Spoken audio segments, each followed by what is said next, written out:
আল্লাহ মালাকুল মাউত কে বলবেন, মালাকুল মাউত কি অবস্থা? বলবে সব শেষ। মাইয়াব্বা, কে বাকি?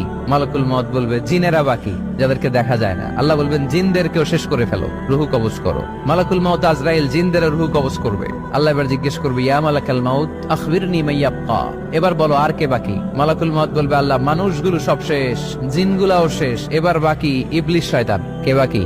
ইবলিসরেও শেষ করো, ইবলিসও শেষ। আল্লাহ আবার জিজ্ঞেস করবেন, ইয়া মালাকাল মাউতি মাইয়াব্বা, আর কে বেঁচে আছে বলো? মালাকুল মাউত বলবে, আল্লাহ আপনার কথা অনুযায়ী পৃথিবীর সব মানুষের রুহু কবজ করলাম, সব জিনদের রুহু কবজ করলাম, ইবলিসের রুহু কবজ করলাম, এখন আছে শুধু ফেরেশতা। আছে কারা? যাও ফেরেশতাদের রুহু কবজ করো। ফেরেশতাদের রুহু কবজ হয়ে যাবে। এবার আল্লাহ জিজ্ঞেস করবেন, ইয়া মালাকাল মাউত আখবিরনি মাইয়াব্বা। মালাকুল মাউত বলবে, আল্লাহ আপনার কথা মতো ধরে ধরে সব শেষ, ফেরেশতাও শেষ, 4 জন ছাড়া। কয়জন ছাড়া? জোরে বলেন, কয়জন ছাড়া?